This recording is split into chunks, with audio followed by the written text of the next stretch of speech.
Hey guys, welcome back to the Curly Reader. My name's Amanda, and today we're going to be doing the 2022 Superlatives book tag.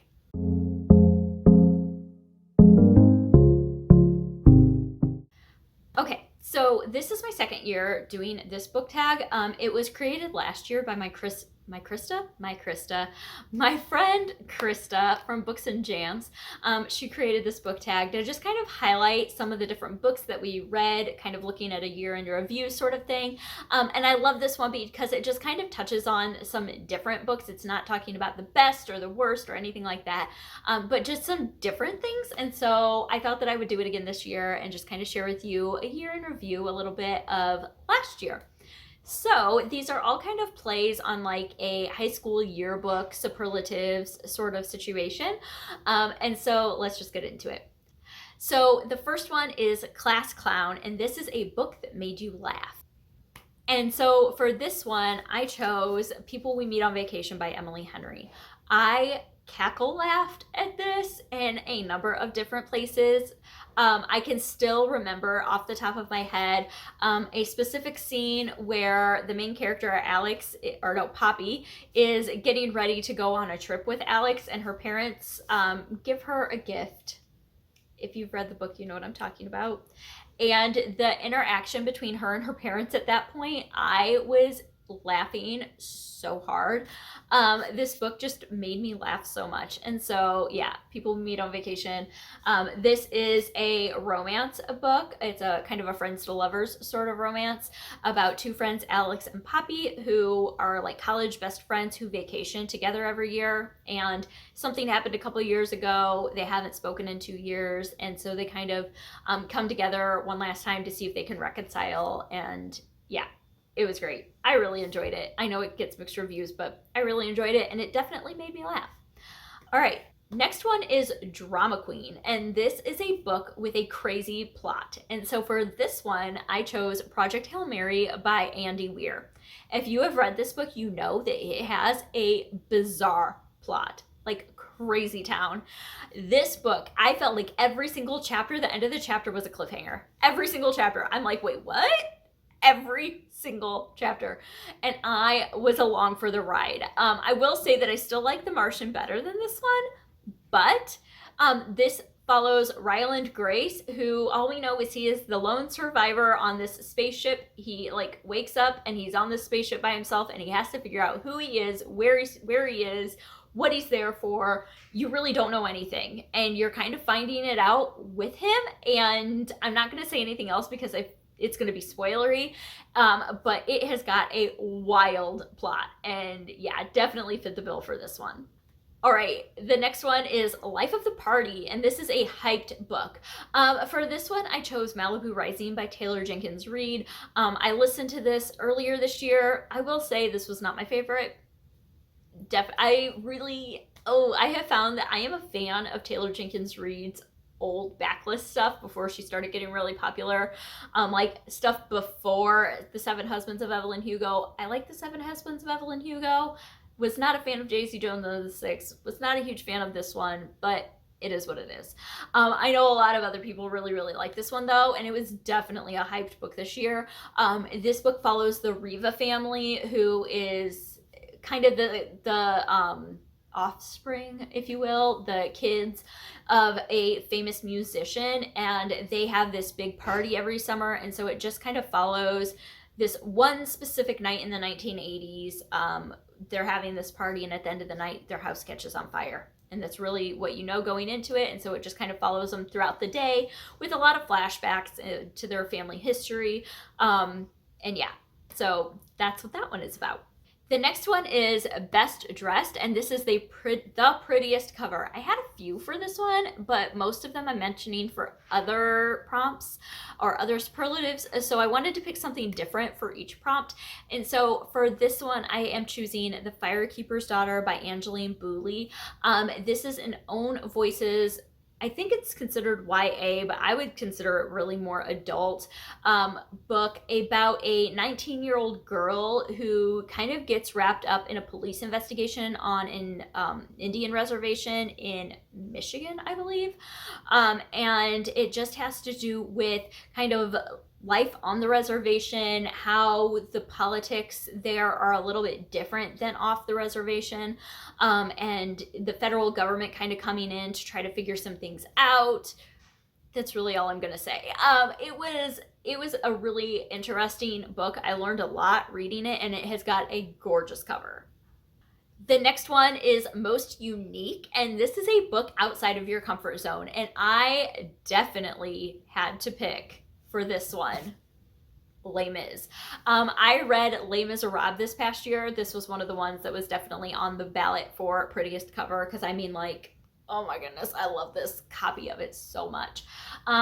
But I read Les Mis in its entirety this year. And yeah, I really enjoyed it. Like, who even am I? I really enjoyed it. Now, I will say I almost DNF'd it a number of times because, I mean, my man Hugo here can go off on some tangents. Am I, like, seriously? But I really enjoyed the story. I love the musical. I even read a retelling of it this year. But this, hands down, it's massive. It's a classic. It's a French classic. Like, what? I loved it though, guys. It was great. This tells the story of Jean Valjean, who is a prisoner at the beginning of the story, and just kind of his life throughout many, many years and many, many different scenarios, and in France during kind of a revolution period in France. And yeah, that's what Les Mis is about. So definitely a book outside of my comfort zone for sure. All right, the next one is Most Likely to Travel the World, and this is a book set in a different place. For this one, I chose Girl Behind the Wall by Mandy Robotham. This is a book about twins that are separated by the Berlin Wall in the 1980s. So obviously that, or no, in the 1960s. When did the Berlin Wall go up? Regardless, it takes place in Berlin, in Germany, not in the US, not Minnesota. And it follows twins Karin and Jutta. I totally did not say that right. It's Jutta, however you say that in German. But these twins were separated by the wall. One of them happened to be on the other side, or they're both from initially West Germany. One of them happened to be in East Germany on the day that the wall went up, and she couldn't get back over. And so it just follows them throughout many, many years as they're dealing with being separated by this wall, and their lives and how they're different from each other. And it was so good. I loved it so much. I might have gone in and like added everything Mandy Robotham has written onto my TBR after reading this. I loved it. So definitely go check that one out if you're looking for something from a different place. All right, the next one is Cutest Couple, and this is your favorite romance. For this one, I struggled a little bit because I have one that made my top 10 that I really, really loved, but then I have like an honorable mention also. So the one that I loved that made my top 10 this year was The Flat Share by Beth O'Leary, and this follows Tiffy and Leon, who are sharing an apartment, but they've never met. Leon has possession of the apartment during the day, and Tiffy has possession of the apartment in the evenings. They work opposite shifts, and so they never meet, they never talk, and then they start communicating with Post-it notes, and I loved it. I love this book so much. And I love Tiffy and Leon, and I just think that they are amazing. But my honorable mention also has to go to If the Shoe Fits by Julie Murphy. This is a Cinderella retelling, and I loved it so much. It has to do with like reality TV show, like Bachelor, Bachelorette sort of scenario. It has plus size rep in it. It was so much fun. I love this book, so that's my honorable mention for favorite couple. Number 8 is Most Likely to Surprise You, and this is like your hidden gem of the year. And so I really like dug into my reading log and what I read this year and what I really enjoyed that I've never heard anyone else ever mention or talk about. And I had to pick Horton's Miraculous Mechanisms by Lissa Evans. This is one that I read last January, and I picked it up from the thrift store because, I mean, like, hello, look at that cover. It just looks like so much fun. It's a middle grade, and it follows Horton, Stuart, it follows Stuart, and he stumbles upon a note daring him to find his great uncle's hidden workshop full of wonderful mechanisms, trickery, and magic. And so he ends up moving. His parents move him to this new town. He's not thrilled about it. He knows his great uncle used to work there. He used to be like this famous toy maker.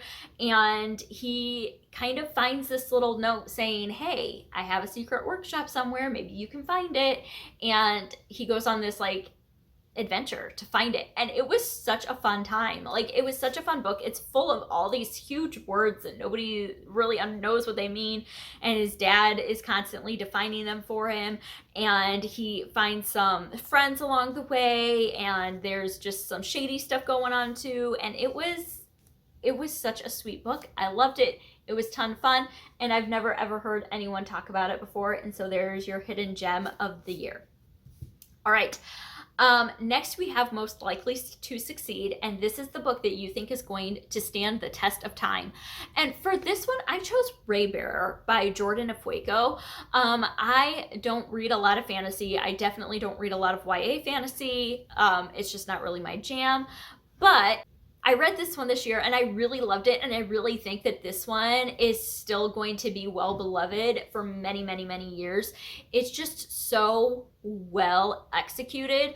It is an African-based fantasy, but it has so many different cultures that are represented in it, and Jordan Afueko did such an amazing job researching all these different cultures and pulling them into this fantasy world, and just, it's so well thought out. It's so good, and I think that it's definitely going to be one that is relevant and well loved for many, many, many years. Next, we have Most Likely to Be Late for Class, and this is a book that you couldn't put down. And for this one, I chose Skyward by Brandon Sanderson. This is one that I physically read. I don't physically read a ton of books, but this is one that I physically read, and I was carrying this book with me everywhere, reading every second I possibly could. I could not put this book down. I spent a lot of time just like holed up in my bedroom with this, and it was such a good book and such a good time, and I definitely could not put it down. This is a story of Spencer, whose dad was deemed a coward. That was the word I was looking for, coward, in a battle. So they live on this other planet. They're battling aliens. In this huge battle, her dad kind of turns tail and runs and is shot down by his crewmates. And so she has always been raised as the kid of a coward. And the thing is, she wants to be a pilot. She wants to fight these aliens. And she is just facing a lot of hurdles to get there because a lot of people don't trust her. They don't trust that she's going to be able to do what, or have the capacity to do it, because her dad was a failure. And it's just her story of being able to overcome that and do what she wants to do and make her own way, and I loved it so much, and it was so, so good. So that was the book that I could not put down. All right, the next one is Most Likely to Brighten Your Day, and this is a book that made you smile. So not necessarily made you laugh, but just made you smile and made you feel good. And for this one, I picked A Cross Country Christmas by Courtney Walsh. This is one that I just read in December around Christmas time. It's a Christmas story, and this follows Lauren, who does not love spending time with her family. She doesn't have good history with her family, except her brother, who is getting ready to have his first baby. She lives in California and her brother lives in Illinois, and he really, really wants her to come home for Christmas this year because he's getting ready to have his first baby and he wants her there. And she has this fear of flying and didn't get like a train ticket in time, and all these super convenient plot points. So her brother arranges for her to get a ride with his best friend, Will. Well, Lauren has history with Will. Will has been her brother's best friend for a really long time, and she used to have a massive crush on him, and he might have broken her heart at one point in time. And it's just a story about them going on this road trip from California to Illinois, and Will not understanding why she has all this animosity towards him, and walls being broken down between the two of them. And it was just so sweet. It talks a lot about grace and second chances, and it definitely made me smile a lot because it was so darling. And so this one definitely made me smile. The next one is The Best Shoulder to Cry On, and this is a book that made you cry. And for this one, I had to pick my middle grade favorite of the year, which is Length of a String by Alyssa Brent Wiseman. This one just made me sob throughout pretty much the entire book. This is a middle grade book about Amani, who is adopted into a Jewish family. She's grown up Jewish. She's preparing for her bat mitzvah. There's lots of things going on, and she ends up finding a diary from her great grandmother who fled Luxembourg during World War II and came to the US. And so you're getting kind of dual timelines. You're getting the historic timeline through those diary entries. You're only getting the diary entries, and then you're getting the current day. I have no idea what's going on outside. I don't know if you can hear that. But you're getting the current day timeline from Amani and her doing research for her bat mitzvah project and talking to her parents about her adoption and things like that. And so this just throughout the whole thing just made me sob, like sob. And it was so good. It was so good. Some of the sobbing was sad. Some of it was heartwarming. Some of it was happy. Some of it was just like, I think I just needed to get it out of my system. But I definitely cried a lot in this book. All right, and then the next one is Most Opinionated, and this is a book that broadened your perspective. For this one, I'm going to pick another one that ended up in my top books, middle grade books of the year, and that is Land of the Cranes by Aida Salazar. This is a book told in verse, and it follows Batita, who is a 9-year-old girl whose family basically is dealing with deportation. Her dad was deported. Whoa, I don't know what happened there. And her mom and her end up spending time in one of the border camps. And this one definitely gave me a whole new perspective, a whole new frame of mind when it came to the immigration issues and the border issues in the US. Definitely broadened my perspective in that, and I appreciated it so much. This is such a quick, easy, I wouldn't say easy, it's a quick read though, because it's told in verse. I listened to the audio and it was done so well. Highly recommend. And yeah, so that one definitely broadened my perspective. The next one is Most Unforgettable, and this is a book you can't stop thinking about. And so for this one, I chose The Only Plane in the Sky by Garrett M. Graff. This is an oral history of 9/11. I read this one right around 9/11 and hosted a live discussion of it on 9/11. But this just takes so many different perspectives surrounding 9/11, from the first responders, people in the building, just people that lived or worked in the buildings but weren't there that day, air traffic controllers, pilots, family members of people that were on the planes that went down on 9/11, people in the Pentagon, people on Air Force One, people in the military, people, like, there were so many different perspectives that went into this book, and it was so well crafted and well done, and definitely just hit really hard. And I learned a ton reading this book, things that I had no idea happened that day. And I appreciated this book so much for what it was, and it's definitely one that I have not been able to stop thinking about since I read it. I just constantly go back to it. And so, yeah, if you have yet to read The Only Plane in the Sky, I also highly recommend the audiobook for this. Although I will say I specifically liked following along in the book and listening, which I don't do very often at all, but this does have pictures and different things in it that made the physical book important as well. So yeah, that's one that I definitely have thought quite a bit about since reading it. And then the last one is Best All Around, and it is your favorite book of the year. And for this one, I couldn't pick one, guys. I tried, but I couldn't pick one. I had to pick two. And so that is Mere Christianity by C.S. Lewis and The Great Alone by Kristen Hanna. So nonfiction and fiction. I read this with a group on Krista's channel, and Krista from Books and Jams channel. We read it as a group, and I learned so much. This helped me in my faith so much. This is just a book about Christianity and what it means to be a Christian and just delving into it. C.S. Lewis has such a way of being able to talk in ways that normal people can understand, and you don't have to be some theologian to be able to understand him, and it is just so well crafted and so good, and I loved it so much.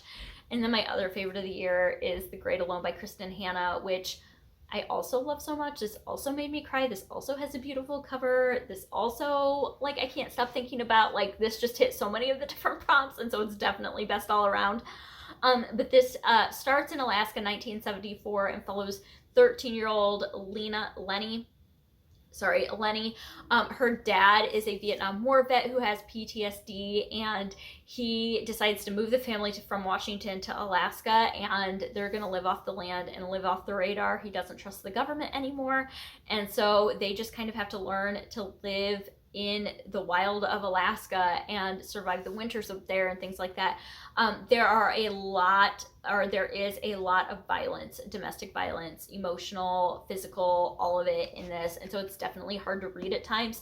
But this really follows Lenny through growing up into adulthood, and is just a story of survival. And I loved it so, so, so much. Yeah, this just hit me.